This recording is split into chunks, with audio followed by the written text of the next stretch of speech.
All right, let's get into this one. Today we're following a band of adventurers on a really strange mission into the frozen town of Easthaven. Their goal? To sell a magical and frankly very problematic piece of cookware. Yeah, you heard that right. The story kicks off with our heroes arriving with this magical cauldron. Its previous owner, a hag, had some, let's just say, unconventional recipes. Now, after a very thorough cleaning, they're hoping this starving town might just overlook its grim history for the promise of endless food. So who are these folks? We've got Haldor, your classic no-nonsense fighter, Dina, a stealthy dwarf rogue, Tabitha, a nimble tabaxi, that's a cat person, bard, and Magmar, a dwarf wizard. You know, on paper, a pretty solid crew, but Easthaven is about to throw them a few curveballs. The plan seems super simple, right?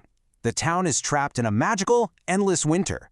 A cauldron that can create food out of thin air? That's a lifesaver. The local militia captain is ecstatic and basically tells them, go talk to the speaker, get this deal done. And here's where they hit their first snag. They get to the town hall ready to make the deal, and the one person they need to see, Speaker Daneth Wayland, is gone, vanished. And, to make matters worse, the whole building is being locked up for the night. The captain offers to lock the cauldron up in the town hall dungeon for safekeeping, but our party, well, they're not so sure.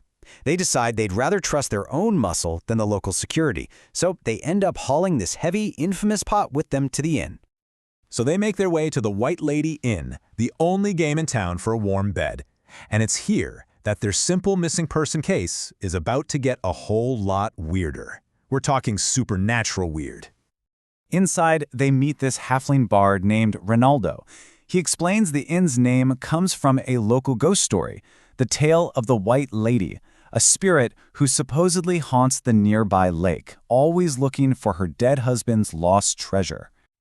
And what do you know? Ronaldo just so happens to be medium, and he's getting ready to hold a seance to contact that very spirit tonight. Well, curiosity gets the better of some of them. The party splits. Tabitha and Magmire decide to join the seance, while Haldor and Dinah stay back to babysit their cauldron. Okay, this seance goes from 0 to 100 real fast. The room gets unnaturally cold, frost starts crawling up the windows, the candles go out, and then Ronaldo, the medium, starts to levitate off his chair. Just as that happens, boom, the windows explode inward in a blast of freezing air. But right before all that chaos, a single cryptic clue appears, written in the frost on the window pane. Bottom of lake. It's obviously tied to the legend, but what could it possibly mean for them? Ronaldo just collapses, totally unconscious. And in that moment, the adventurers feel something really odd.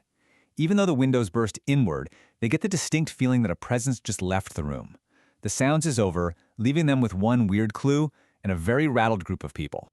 The next morning, after a pretty unsettling night, the party heads back to the town hall, still dragging that cauldron with them. They're hoping to finally find the speaker, but the supernatural mystery of last night is about to get pushed aside by some very immediate, very real danger. So they get there, and the town hall is still locked up tight, which is weird for the middle of the morning. A quick look around reveals something much worse. Blood stains in the snow near a side window. They see tracks leading back to the front doors. And that's it. They're not waiting anymore. They decide to force the doors. They burst through the doors and walk right into a nightmare. A thud has a knife to a town guard's throat. Just like that, the mystery of the missing speaker has exploded into a full-blown hostage crisis. The thug's demand is pretty clear. Leave the cauldron and get out. But Haldor, our fighter, isn't having any of it. He answers with a threat of his own, basically telling the guy he has one chance to walk away. You could cut the tension in that room with a knife. Well, with a life on the line and diplomacy completely out the window, the standoff just erupts into a sudden, vicious fight. And this is where they show what they can do. Dinah, from the doorway, lands a perfect shot with her bow. The wounded thug tries to run, but Haldor rushes in and skewers his nasty little pet, a venomous flying snake. Then Tabitha chases the guy down and, deciding they need answers more than a body, knocks him out cold. It was over in seconds.